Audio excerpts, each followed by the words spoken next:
Así que, bueno, muy agradecida y muy oportuna, así que te escuchamos con muchísimo placer. Bueno, antes de empezar con la presentación les quiero comentar una cosita, dos cositas nada más. Lo primero es que el programa anual de conferencias del INSI-USA tiene como hábito grabar las conferencias para que aquellas personas que no puedan asistir las puedan ver después en nuestro canal de YouTube. Y así que está siendo grabada la conferencia. Lo segundo que les quiero decir es que por una cuestión logística, porque Bárbara en este momento está en el Instituto Iberoamericano de Berlín, y allá son las 10 de la noche o las 9 de la noche, tiene que irse antes que la expulsen y que suenen las alarmas del instituto. Entonces a las 6:05 máximo vamos a tener que terminar la charla. Vamos a intentar que haya un espacio para las preguntas. En el caso que no lo hubiera, lo que me decía la secretaria del INSI-USA es que ustedes pueden mandar preguntas al mail del INSI-USA y que se las haremos llegar a Bárbara. Pero dejo de perder tiempo y empiezo con la presentación. Para nosotros es un enorme placer inaugurar nuestro programa anual de conferencias 2023 con la presencia de una conocida colega alemana, Bárbara Goebel, a quien agradecemos mucho su presencia. La conferencia de hoy se titula ¿De quién son los objetos? Colecciones e instituciones académicas entre ciencia abierta, patrimonialización y derecho de pueblos originarios, que es un tema especialmente importante para nuestra institución, por lo que estamos muy contentos de que sea el tema que abre el año. Aunque imagino que ustedes la conocen a Bárbara, la voy a presentar brevemente. Bárbara Goebel realizó estudios de grado en Antropología, Prehistoria, Historia Moderna, Lingüística General y Comparada en la Universidad de Múnich. Hizo su doctorado en la Universidad de Göttingen en el campo de la Antropología, Prehistoria, Historia Económica y Social. Su proyecto postdoctoral, titulado Análisis de la economía pastoril del noroeste argentino, la llevó a realizar trabajos de campo en Susques, Jujuy. Posteriormente realizó investigaciones, entre muchas otras cosas, sobre desigualdades socioecológicas y conflictos de recursos naturales, instituciones de colección y transformación digital, circulación de saberes, diversidad del conocimiento e infraestructura del conocimiento. Desde el año 2005 es director del Instituto Iberoamericano de Berlín, el IAI, que alberga la mayor biblioteca especializada en Iberoamérica de Europa, cuyos fondos iniciales fueron donados en 1930 por la familia argentina Quesada al Estado prusiano. Además de biblioteca, el IAI alberga un maravilloso archivo y es un centro de investigación y cultural. Recientemente, Bárbara ganó aquí en Argentina el premio Leloir.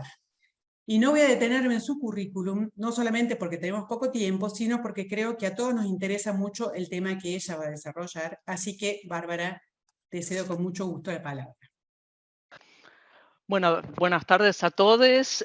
Acá ya desde una Berlín media oscura, porque aquí son las 9 de la noche y me disculpo por este inconveniente técnico, pero preferí quedarme en mi oficina porque la comunicación es más estable y tal vez también más cómodo para ustedes verme con una cámara. En primer lugar, muchísimas gracias no solamente a Raquel Gil Montero, sino también a Beatriz Bragoni. Me parece genial este esfuerzo de esta serie de conferencias.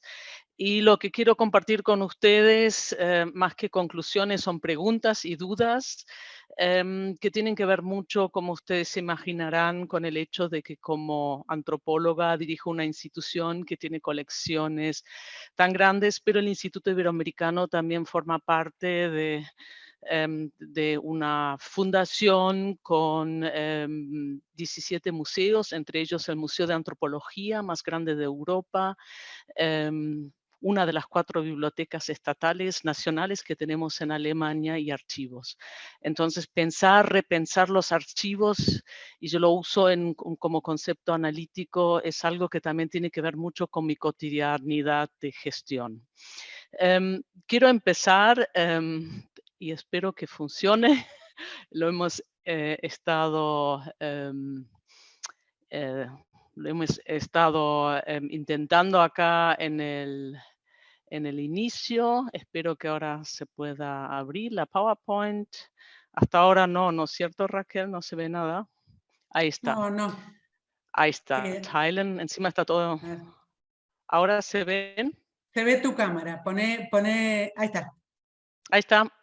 Muchas Ponelo modo gracias. presenta. Nosotros usamos otro sistema y entonces siempre hay un poco de dificultad de cambiar de temas.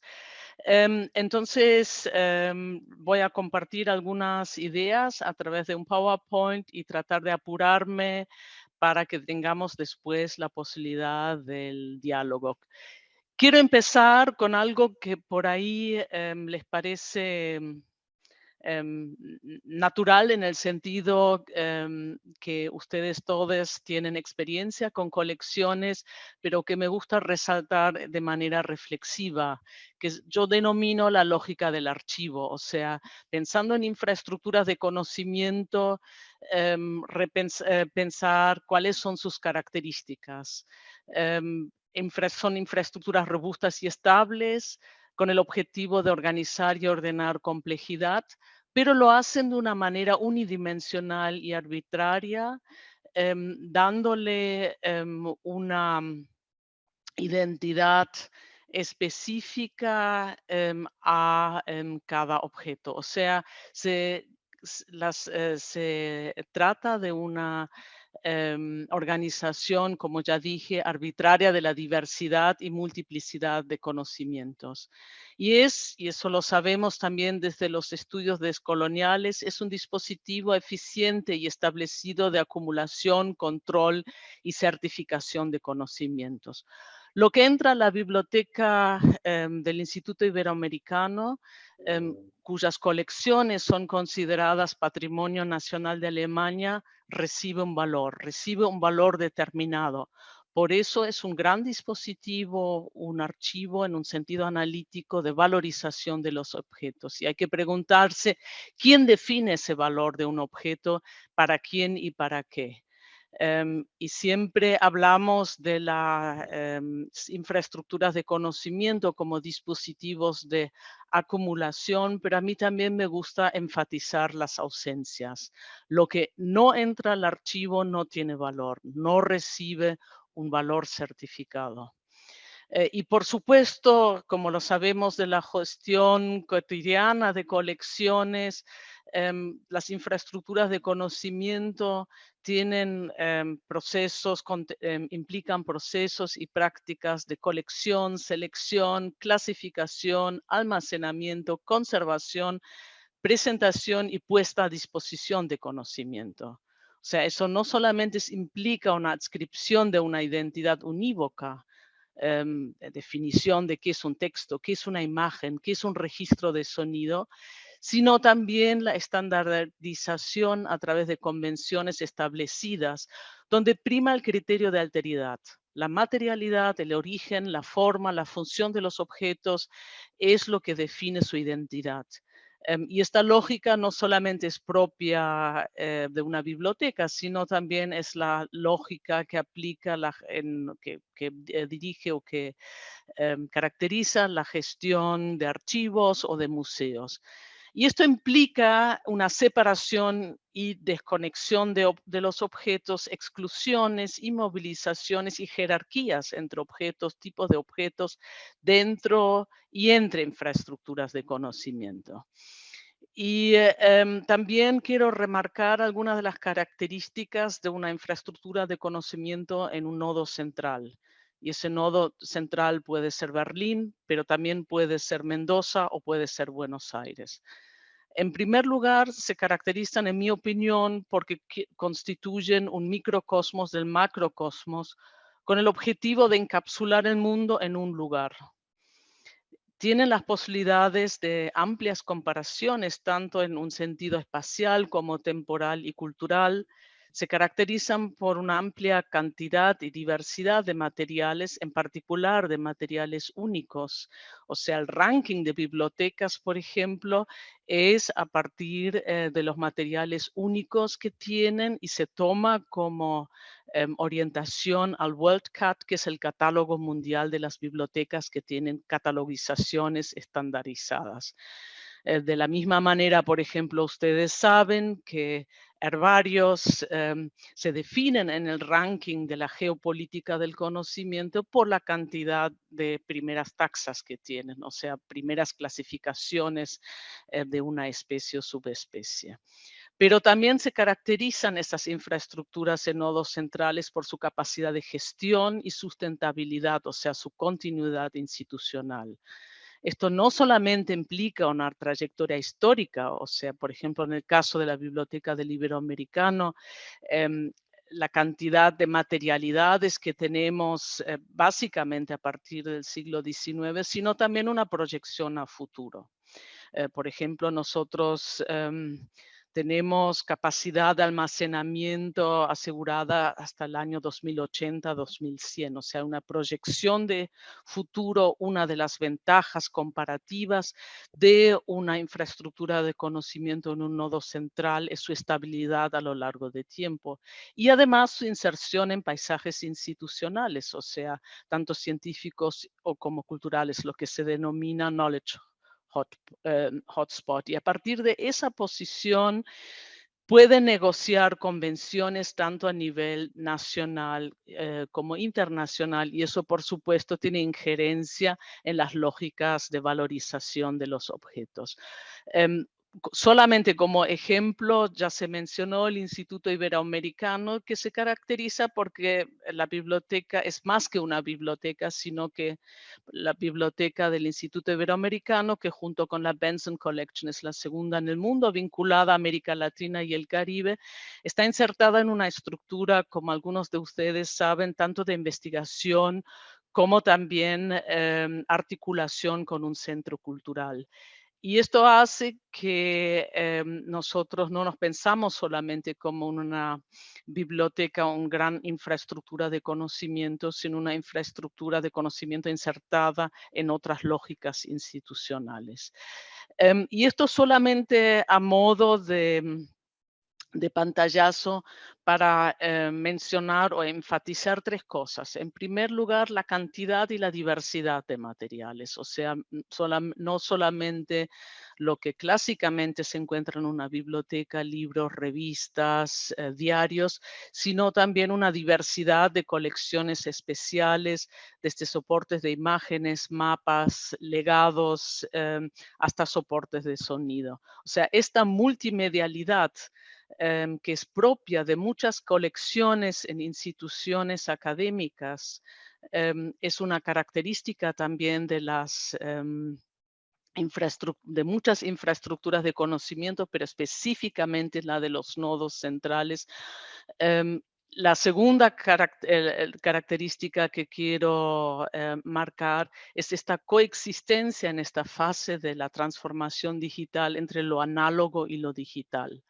Lo digital no, lo digital puede ser, por supuesto, nacido digitalmente o hecho digitalmente, o sea, digital born o digital made.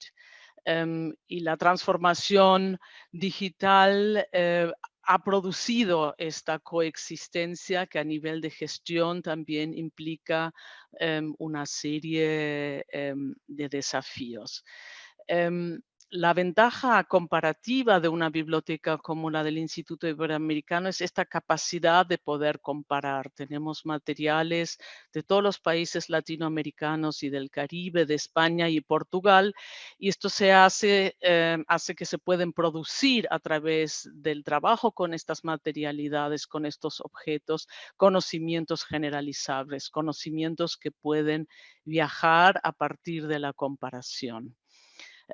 Y acá algunas imágenes de las materialidades donde también hay que destacar que siendo una biblioteca, lo que prima es la lógica del texto.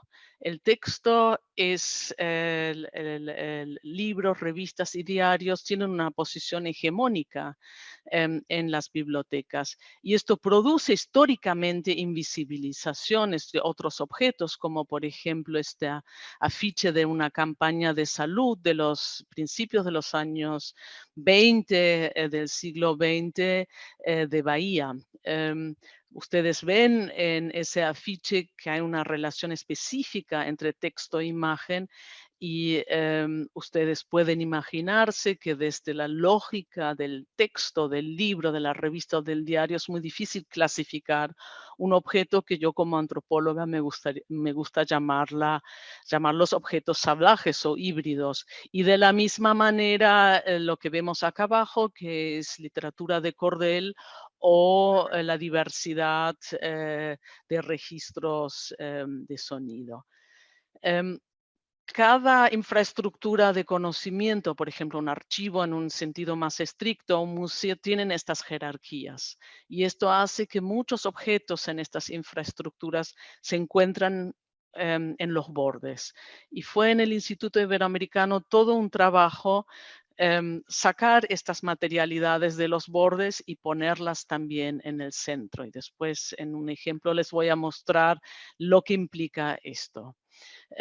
Otra imagen, legados, y ahora quiero ir a o enfatizar el valor de la comparación, porque lo que tenemos en América Latina no solamente es en muchos países latinoamericanos la ausencia de sistemas de catalogación únicos, sino también tenemos una persistencia de lo que se podría denominar el nacionalismo metodológico, o sea, el hecho de que, por ejemplo, una biblioteca como la Biblioteca Central Nacional de Colombia, básicamente colecciona mapas de Colombia y no necesariamente de los países vecinos. Y si tomamos una región transnacional como la Amazonía, vemos que esto produce dificultades, pero también desde la perspectiva local, si vemos a actores indígenas cuyas relaciones sociales, culturales y económicas van más allá de las fronteras nacionales. La diversidad, los mapas y a lo largo de mi charla quiero ir insistiendo el valor de estos objetos para comunidades de pueblos originarios y su desvalorización histórica de estos usos y estas perspectivas en las infraestructuras de conocimiento. Todos sabemos que tenemos una experiencia empírica en las ciencias sociales, sea en los estudios socioambientales o en los estudios etnográficos más estrictamente, que mapas son objetos de poder. En mi propia experiencias, cartografías interactivas que he realizado a lo largo de mis estudios en trabajo de campo sobre economía pastoril, pero también cartografía histórica ha sido fundamental para poder gestionar demandas de reconocimiento y derechos territoriales hasta la entrega de títulos de tierra. Entonces, mapas tienen ese valor político y el no acceso a cartografías o la exclusividad de cartografías, no solamente desde el Estado, sino, por ejemplo, desde empresas mineras, es una de las grandes desigualdades si vemos la lucha persistente, histórica, por derechos y reconocimientos de pueblos originarios. Pero también hay muchas ausencias en infraestructuras de conocimiento, en archivos, como por ejemplo cartografías locales, cartografía o llamadas también etnocartografías. Y tenemos una ausencia o una no articulación de estos archivos institucionalizados, como por ejemplo la biblioteca del Instituto Iberoamericano, pero puede ser también la biblioteca del Instituto Interdisciplinario de Tilcara o otros archivos establecidos institucionalizados con las materialidades de las organizaciones de pueblos originarios que muchas veces intentan desarrollar archivos locales, pero son archivos bastante vulnerables y poco estables. Esto también tenemos en el instituto, así como muchas otras, en muchas otras colecciones o instituciones académicas con colecciones fotografías que pueden ser fotografías históricas, no solamente fotografías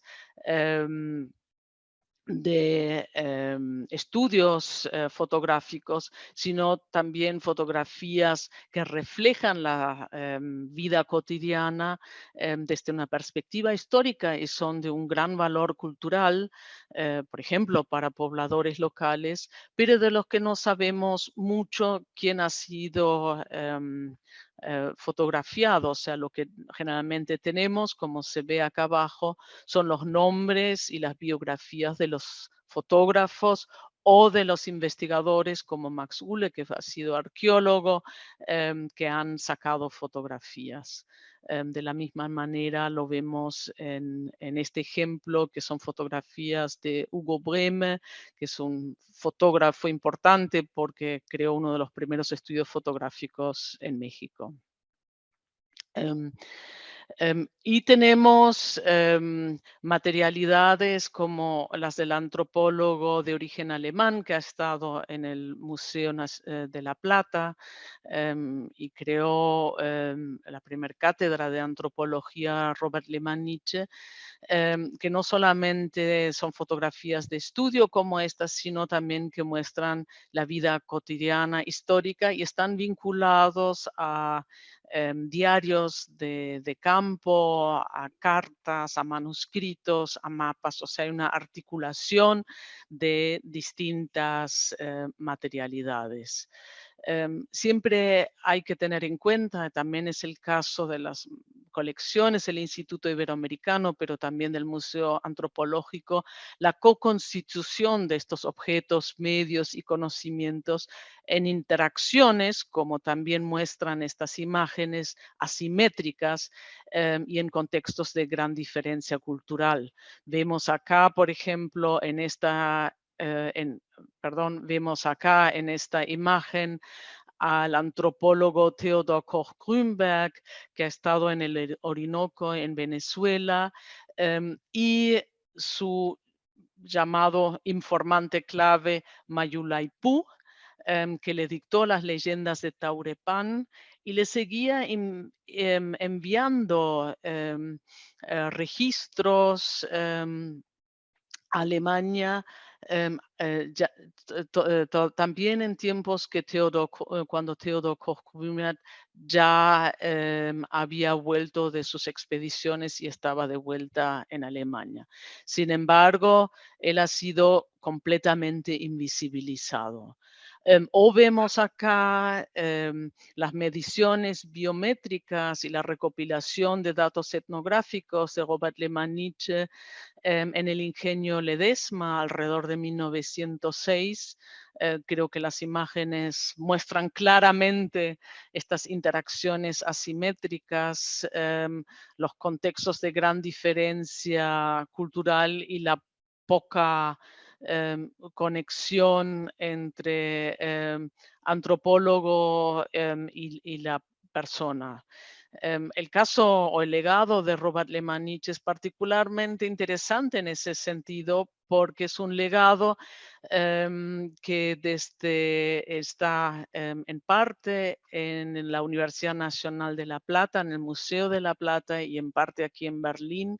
A través de ese legado se puede entender no solamente la co-constitución de objetos y medios, sino también su circulación y su circulación también asimétrica desde los lugares de trabajo de campo, que en su momento eran los lugares considerados fronterizos de constitución del Estado Nacional, a través de la Universidad de La Plata y del museo, básicamente a Berlín, donde han sido distribuidos, y no puedo entrar en detalle, en distintas instituciones, o sea, objetos, medios que se han co-constituido, han sido separados, han sido reconfigurados a través de distintas lógicas clasificatorias y prácticas de gestión Se ha invisibilizado su co-constitución, a pesar de que estos objetos, y muestro una imagen de las agrupación o de las comunidades, organizaciones Ranculchi, o sea, Ranquel, en La Pampa, que se han reapropiado de materiales y particularmente materiales digitalizados para sus propios procesos de construcción de memoria y de identidad cultural. Entonces, uno de los desafíos institucionales, no solamente en términos generales, sino específicamente si enfatizamos la relación o la interacción, la colaboración entre instituciones instituciones académicas con colecciones y organizaciones de pueblos originarios, es el acceso, la articulación, la circulación y yo diría la recirculación, el desafío de la cogestión y de la reapropiación. Y quiero ahora en esta segunda parte entrar un poco en detalle. Lo voy a hacer, o voy a tratar de hacerlo a partir de algunos ejemplos para que sea como más, más concreto. También quiero explicar que la imagen de Elvira Aica Espejo, directora del MUSEF, en su visita al Instituto Iberoamericano, como ven todavía en momentos de pandemia, me resultó muy inspirador en ese sentido porque ella a través de su rol también en el MUSEF ha intentado articular archivos comunitarios con archivos centrales, pero también intentado abrir las clasificaciones para hacerla más multiperspectivas, multiculturales. Y quiero empezar con lo que caracteriza una infraestructura de conocimientos, la que en realidad la hace estable, la que la hace usable, que es el catálogo. Y el catálogo es fundamental para el acceso y la visibilización de los materiales, pero siempre es un acceso limitado. No solamente porque la catalogización implica una adscripción única de una identidad a un objeto desde una cierta lógica cultural, sino porque el catálogo también es un reflejo de categorizaciones históricas de la diferencia y porque los catálogos como dispositivos tecnológicos tienen una gran cantidad de limitaciones. Nosotros, y no voy a entrar en detalle, hemos intentado, teniendo o siendo conscientes de nuestra responsabilidad por la diversidad y cantidad de colecciones que tenemos, que son de alguna manera más importantes fuera de Alemania que en Alemania, y de hecho la mayoría de los investigadores visitantes o de los usuarios no vienen de Alemania, sino de América Latina o de otros países de Europa. Hemos intentado, a pesar de que como toda institución pública, estamos en una economía de la escasez,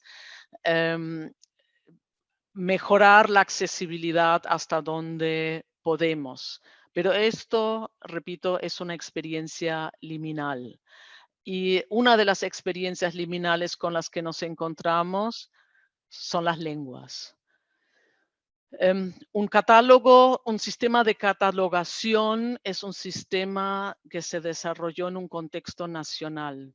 Los sistemas de catalogización en Alemania tienen más de 150 años y por supuesto se han desarrollado en alemán y en todo caso los catálogos online usan el inglés como una lengua franca. Pero estas restricciones lingüísticas son una primer característica. La segunda característica es lo que ya mencioné, son categorías coloniales que se han desarrollado históricamente, como el concepto de indio, y ustedes ven que tenemos más de 6.023 entradas. Entonces, hay y habrá en el futuro más desarrollos de dispositivos técnicos semánticos para decolonizar los catálogos, pero hoy por hoy, y lo vemos claramente en el debate en Estados Unidos, donde la Library of Congress es la biblioteca que define las categorías, los subjects, como se llama allí, los main subjects, hasta hoy en día significa salir de los sistemas de catalogización establecidos. Esto es todo un desafío, no solamente para museos, sino también para bibliotecas. Sigo con un ejemplo que son las materialidades que tenemos de un grupo étnico de Colombia, de la Sierra de Santa Marta, que son los Kogi, cuya denominación colonial eran los Kagaba. Y nosotros hemos intentado en las categorizaciones étnicas donde más materiales tienen, de migrar a las categorías actuales. Sin embargo, eso es un trabajo bastante arduo que requiere inversiones importantes. Y lo que nosotros intentamos también hacer para mejorar el acceso, y lo ven acá y por eso elegí este ejemplo, es que intentamos crear un catálogo único online, porque lo que no se encuentra no existe en el mundo de las infraestructuras de conocimiento. Entonces ustedes verán acá que bajo el subject Kogi, ¿no? Bajo la categoría Kogi, encontramos películas, encontramos libros, encontramos artículos de revista y también textos de acceso libre online.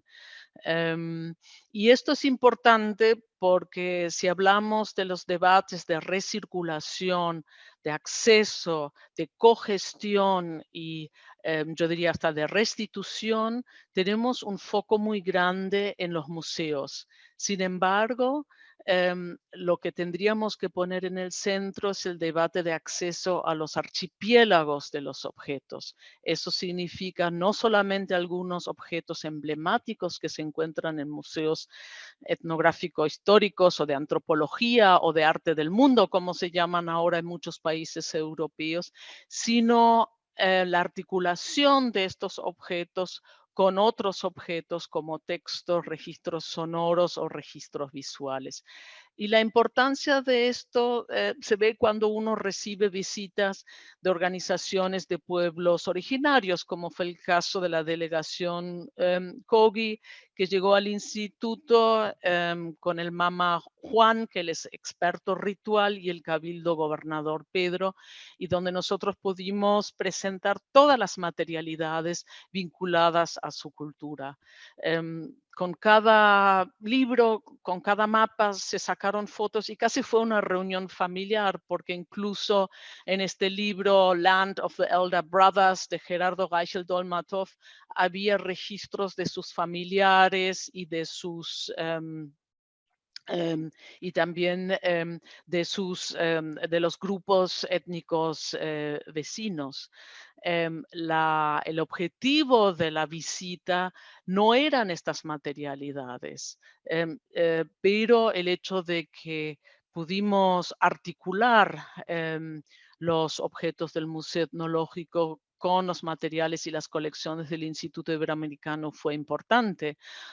Y también, y no tengo imagen de esto, con los herbarios del Jardín Botánico de la Universidad, de la Freie Universität Berlin, que tiene colecciones históricas en sus herbarios de Colombia. Entonces también quiero mencionar esta desconexión de los objetos culturales de los objetos naturales, que desde la perspectiva de muchos actores indígenas están articulados. No hay una división como la hace la lógica del archivo en los centros, en los metrópolis de conocimiento, una división entre objetos culturales y objetos naturales, y por supuesto dentro de los objetos culturales también las divisiones entre texto, registro sonoro y imagen.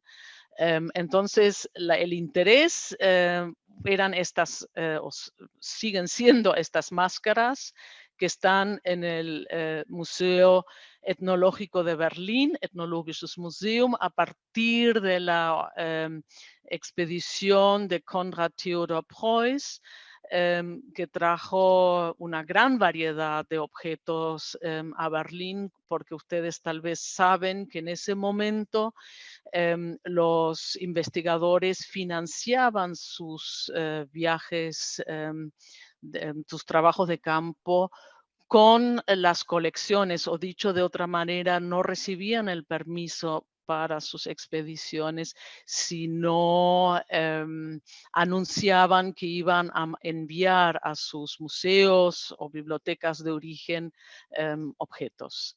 Estas máscaras son de gran importancia para los Kogis, son de 1440, como se ve acá. Y esta es, por eso lo muestro, es el catálogo y la presentación digital de no solamente del Museo Etnológico, sino de todos los museos estatales de Berlín. El Museo Etnológico tiene 550.000 objetos, de los cuales más de la mitad son de las Américas. Y ustedes ven acá en alemán, por supuesto, y no en otras lenguas, lo cual para el acceso es una gran limitación. Ven las descripciones: máscara de madera, el coleccionista, la antigüedad, el país, el pueblo, el grupo étnico con la denominación vieja, madera, y porque tiene unos hilos y hilos, y el copyright es de la foto, del fotógrafo. Y acá está, eso es la máscara del sol y la máscara de la luna.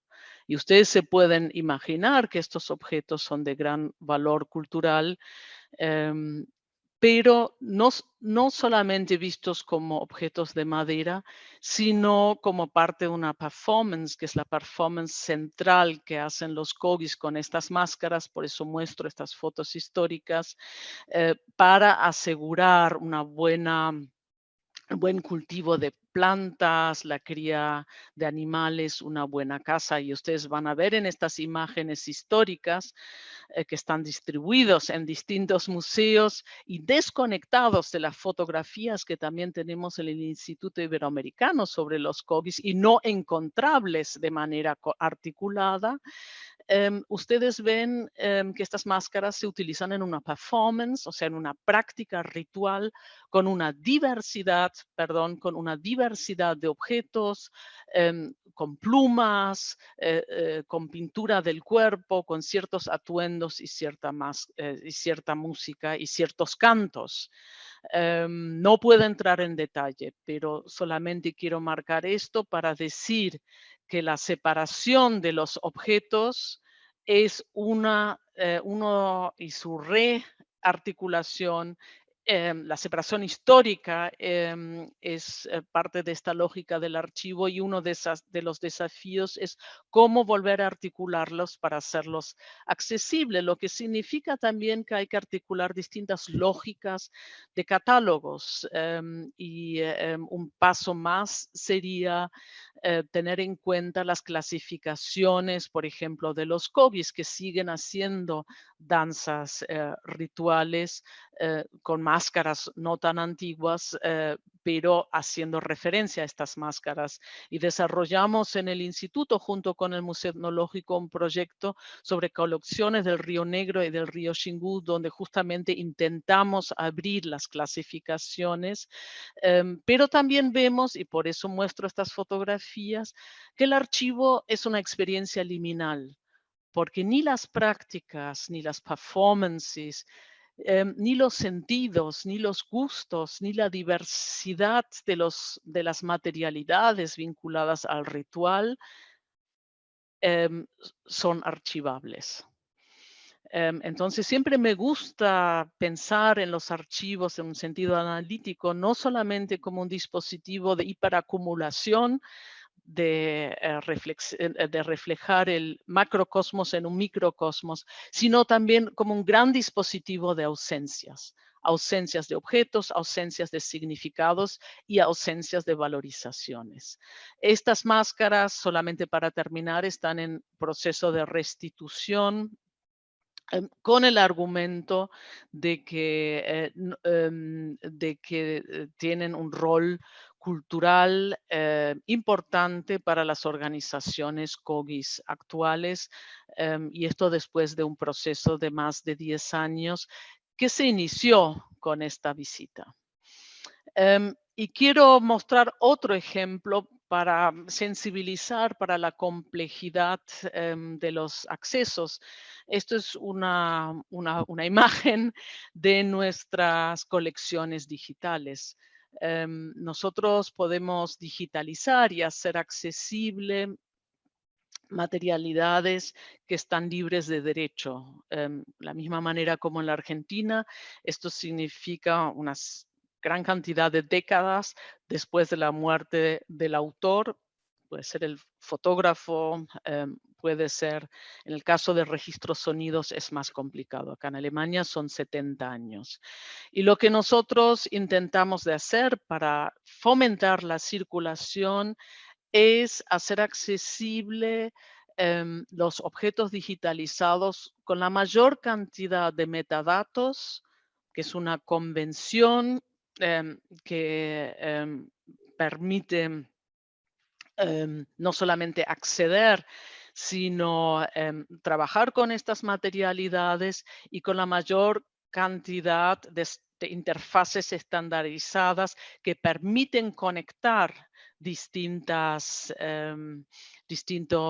tipos de objetos digitales, porque seguramente ustedes dirán o pensarán, o yo también lo he pensado, que la transformación digital provee de estrategias más viables, inclusivas y equitativas para no solamente el acceso, sino para la circulación, para la reapropiación de objetos, de materiales.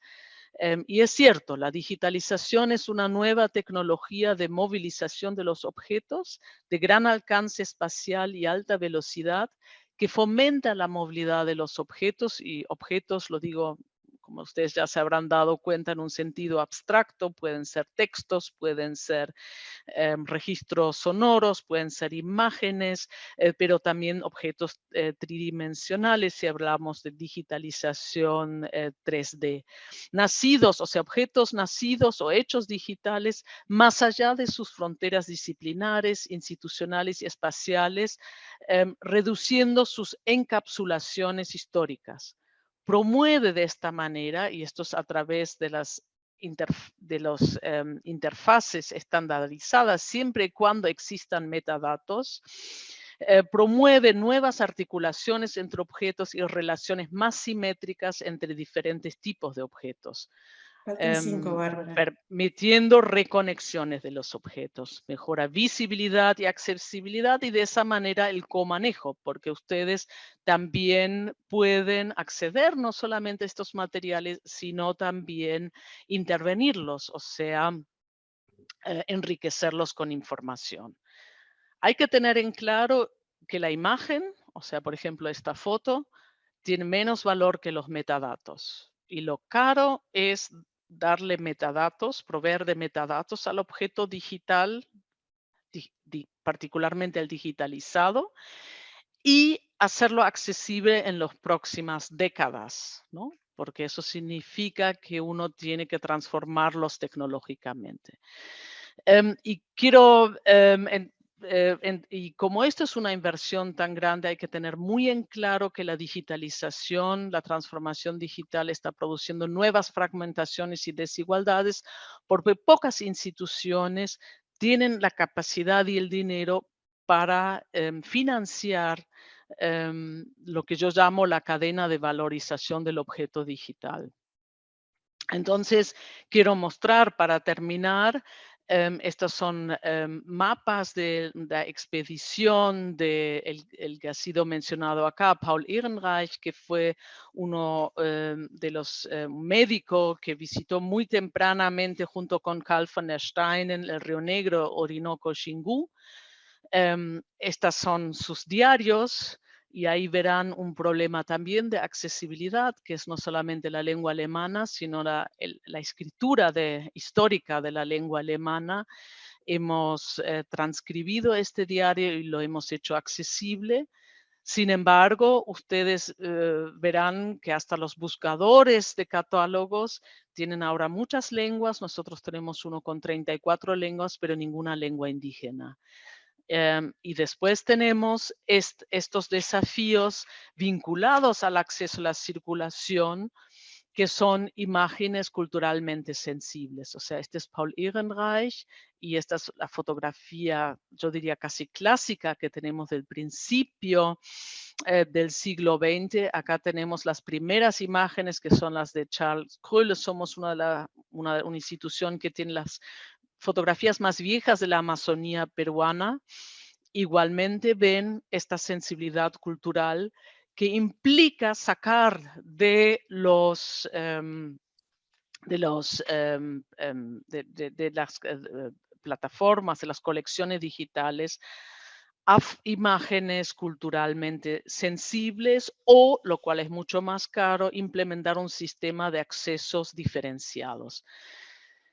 Entonces, uno de los desafíos, y esta es la última imagen y no voy a entrar mucho en detalle de acá, uno de los desafíos de una institución académica con colecciones es el estatus ambiguo de los objetos. Por un lado, son bienes públicos, son mercancías en algunos casos,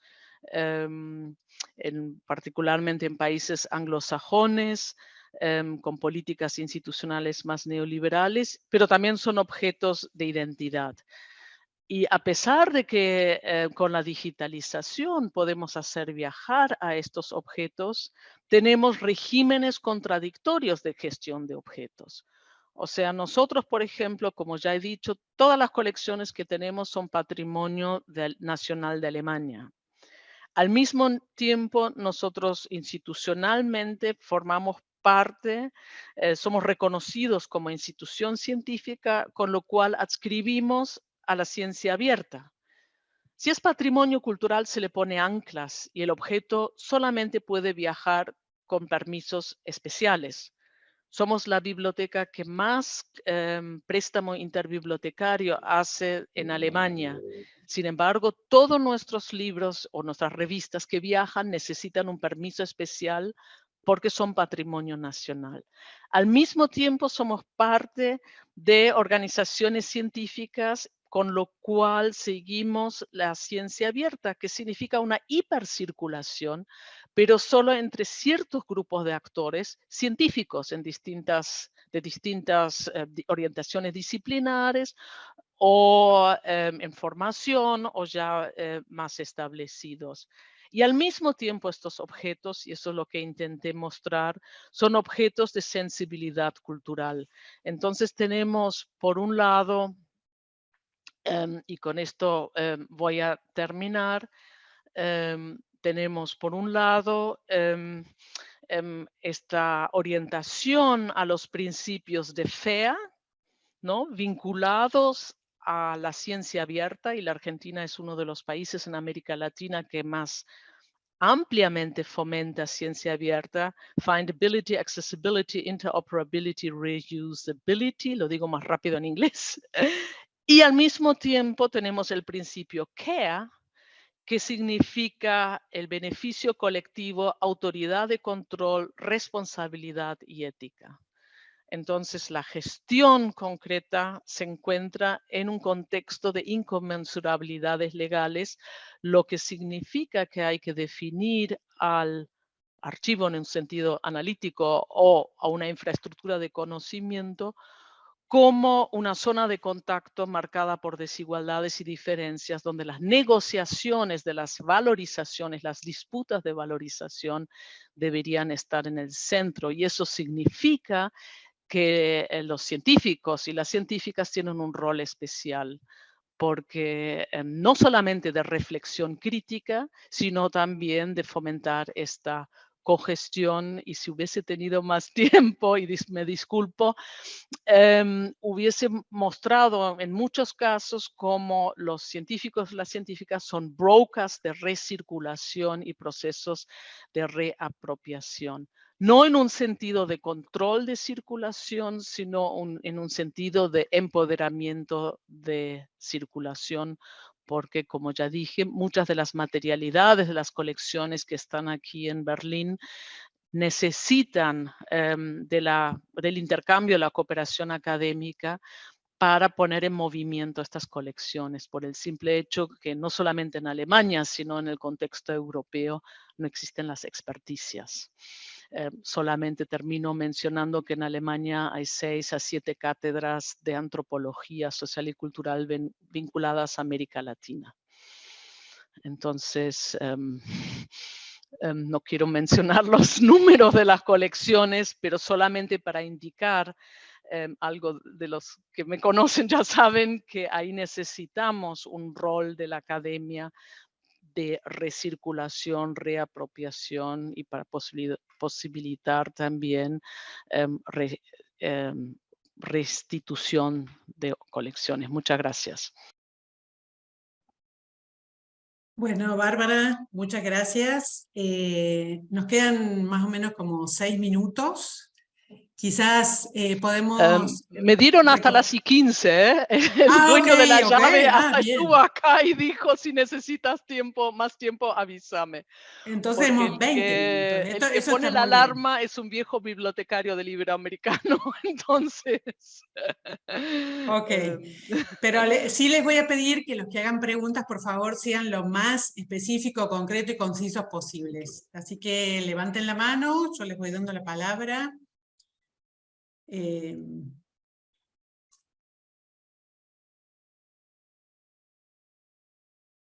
Bueno, Sara.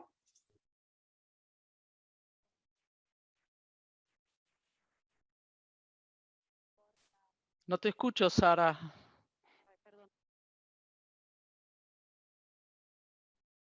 No, no se te escucha. ¿Ahora sí? Sí. Sí. Quería preguntar por la reapropiación digital y cómo se establece el contacto con comunidades indígenas en la práctica. Por ejemplo, ¿quién paga el vuelo de las delegaciones? ¿Quién decide quiénes pueden venir? ¿Quién hace el contacto? O sea, si puedes hablar muy brevemente acerca de eso. Gracias. Un punto importante, porque los formatos de cooperación científica contemplan la movilidad de científicos y científicas y no necesariamente de representantes de organizaciones de pueblos originarios. Ustedes deben recordar que Alemania recién fines del año pasado ratificó OIT 169, ¿no? O sea, de los 24 países ahora que ratificaron OIT 169, 15 están en América Latina y el Caribe. O sea, tenemos otra calidad de debate del otro lado del Atlántico, o sea, con ustedes.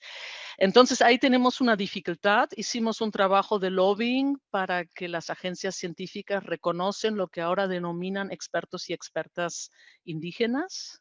Eso significa que, por ejemplo, con la DFG se pueden financiar ahora viajes. Pero eso es solo muy selectivo, ¿no? Como mostró también la inauguración del Foro Humboldt.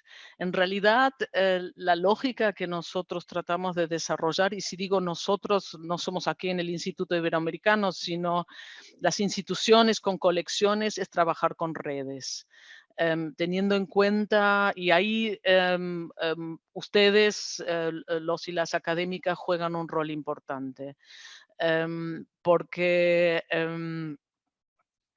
son procesos largos, de muchos años, y son procesos donde hay que aprender a escuchar y se necesita mucha paciencia. No hay una estrategia clara en el contexto alemán, yo diría ni siquiera en el europeo, y si miramos a UNESCO tampoco en el contexto multinacional, de cómo articular colecciones con actores de pueblos originarios, por ponerles un nombre, pueden ser organizaciones políticas, pueden ser comunidades. De hecho, las colecciones son consideradas siempre en un contexto, algo que está y algo que no hay que poner en movimiento en ese sentido. Y la otra dificultad es que hay un desconocimiento también de tomadores de decisiones políticas, en políticas científicas y políticas culturales, de lo que significa la gestión de colecciones, en el sentido también de que hay una digital hype, en el sentido que se piensa que lo más rápido es digitalizar, pero eso produce mucha información volátil. El gran problema son las inconmensurabilidades legales.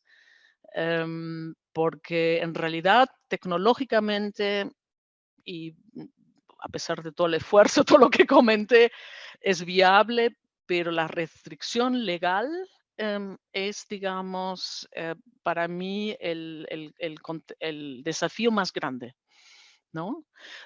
Recuerden que, por ejemplo, UNESCO tiene recién desde hace poco tiempo una unidad para patrimonio cultural de migrantes y migrantas. O sea, el concepto de patrimonio es completamente nacional y el de ciencia abierta es completamente social, en el sentido que es entre científicos y científicas. Y ahí hay una dificultad. No hay ningún programa de apoyo multilateral importante de archivos de pueblos originarios. Hay muchos esfuerzos, no quiero decir que no pase nada, pero a lo que yo voy, que no hay una visibilización de la importancia, y lo que tenemos es una brutal reducción de diversidad cultural por la transformación digital. ¿Por qué? En varios sentidos, entre otros, porque un objeto digital, una revista digital, sale 3 veces más caro que una en papel. Nuestro éxito es en realidad un éxito triste del Instituto Iberoamericano, porque es un éxito caracterizado por la reducción de la compra de material diverso de la Biblioteca Nacional de Francia, de las bibliotecas hasta de España y de todos los países nórdicos y los Países Bajos.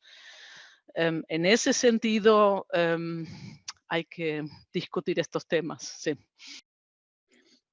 Gracias, Bárbara. Beatriz. Sí, bueno, muchas gracias, Raquel. Seré breve, es súper interesante todo lo que decís, y no solamente para pensar, sino también las asimetrías como para gestionar este tipo de cosas. Una pregunta concreta en relación a las estrategias que ustedes siguen para justamente sostener ese proceso de modernización y de, digamos, de conexiones de objetos digitales, ¿no? Vos señalaste ahí la interrelación y mostraste los ejemplos. Una pregunta concreta en relación a las estrategias que ustedes siguen en la formación de recursos humanos para mantener técnicamente esos conjuntos, porque el mundo científico tiene su propia, diríamos, pertinencia en todo lo que vos decís, en cómo se cataloga, etcétera, etcétera, o qué poner en valor, por qué las colecciones, esa demanda que es, bueno, necesitamos más gente para poner en valor colecciones porque tenemos pocos, está muy bien. Ahora, desde el punto de vista, diríamos, de quienes sostienen esas infraestructuras que cada vez se hacen más complejas, ¿cuáles son las estrategias que ustedes siguen? ¿Como instituto o más en términos Sí. generales? porque las del Como instituto son instituto, más o estorbar. menos, ¿cómo se piensa digamos, la formación de recursos humanos en esa materia? Porque es un tema que nosotros estamos discutiendo al interior del CONICET, justamente en materia de archivos y gestión documental, y por ese motivo mi pregunta no es, diríamos, es totalmente interesada. Bueno, Porque la movilidad está claro que desde el punto de vista científico es mucho más, las movilidades son mucho más intensas dentro del mundo científico, más allá de la reducción que pueden tener, ¿no es cierto?, por temas presupuestarios. Pero a nivel de profesionales, en estas instancias también me parece que podría ser una instancia muy importante la movilidad, ¿no? Pero bueno, es mi opinión. Sí, en primer lugar, Alemania y la Unión Europea, como hay una conciencia fuerte de que no hay tantos recursos naturales, sino recursos humanos, tienen estrategias de articulación y de financiamiento de infraestructuras de información, de conocimientos. Horizon 2020, o sea, no el de ahora, sino el anterior, fue el primer programa de la Unión Europea que reconoció el valor estratégico de infraestructuras de conocimiento explícitamente, y no solamente aquellas vinculadas a lo que se llama los grandes desafíos como cambio climático, biodiversidad, etcétera. Entonces, eso, por supuesto, está vinculado a todo lo que tiene que ver con datos primarios de investigación, etcétera. La dificultad, o sea, yo creo que ahí el hecho de que sean 27 países, ¿no? Ayuda. Hay una dificultad, en mi opinión, de articular de manera equitativa. Lo que nosotros, con nuestro rol especial en el sistema alemán, que es el país con más bibliotecas, museos, archivos públicos en el mundo, lo que intentamos es no reproducir esfuerzos, por un lado. Ahí las redes entre bibliotecas también son importantes.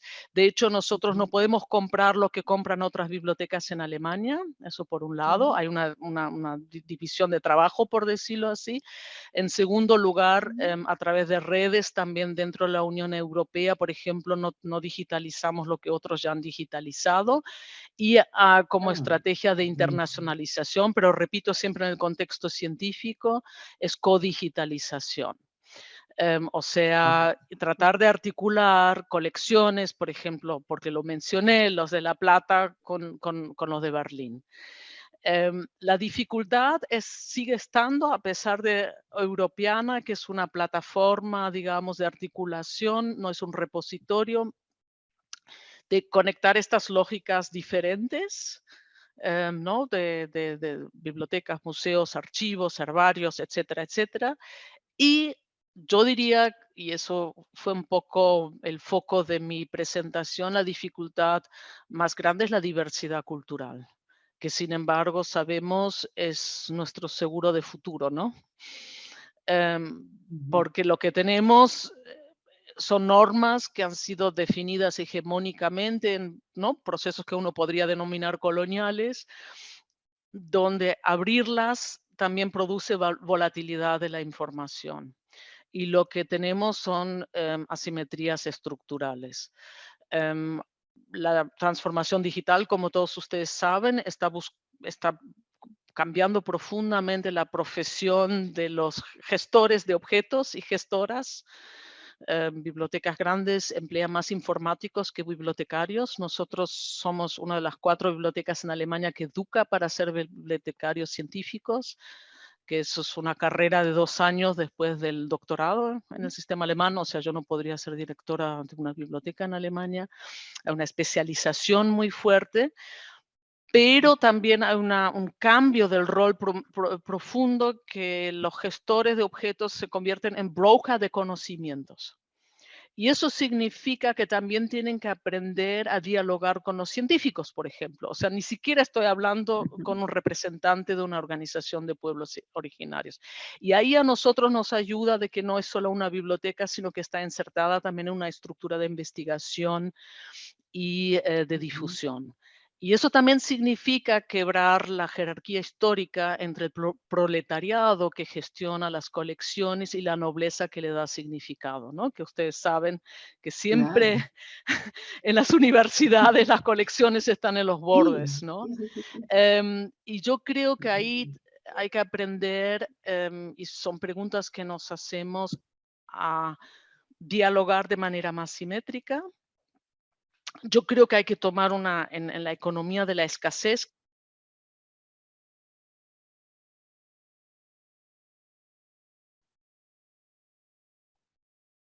Yo no estoy escuchando, no sé, ¿los demás escuchan?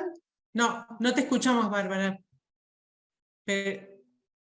Ahí estás muteada, pero recién no te escuchábamos y no estabas muteada. No, ¿no se te habrá desenchufado el micrófono?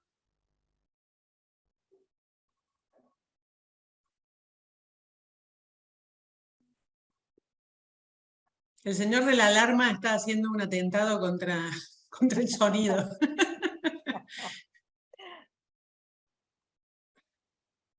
Decidió que No, todo termina.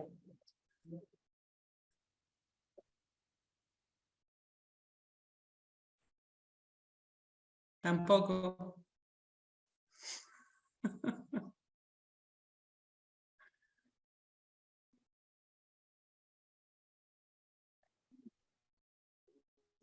La tecnología nos juega su mala pasada.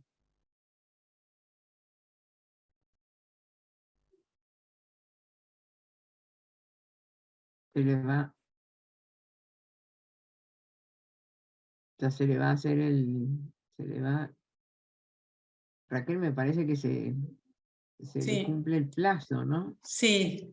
Bárbara, me parece que tenemos un maleficio contra la tecnología y la digitalización y la era cibernética. Qué pena, una pena porque realmente ha sido una charla sumamente interesante e importante, como decía Beatriz, para ciertas cosas procesos que se están viendo ahora en el CONICET y en el INSIBUSA en particular, así que a nosotros nos interesaba mucho. Pero me parece que... ¿No? Ahora estás muteada, Bárbara. No lo pueden solucionar. Bueno, Raquel, No. yo creo que Bueno, sí. Bueno, si nos agradecemos. escuchás, Bárbara, te mandamos un aplauso virtual. Muchísimas gracias por todo, muy linda la conferencia. Les agradecemos también a todos los participantes. Ha sido una inauguración de este programa que me parece muy auspiciosa, aunque un final infeliz, pero bueno, muchas gracias. Muchas gracias a todos y vamos a dejar grabada la conferencia en el YouTube del INSIBUSA. No sé, Beatriz, si querés cerrar. No, gracias a todos. Bárbara, un saludo. Y bueno, seguiremos en contacto, por supuesto, por este tema como por otros tantos que son de común interés para el norte y para este sur. Así que bueno, muchas gracias. Gracias. Muchas gracias y nos vemos en la próxima charla el mes que viene.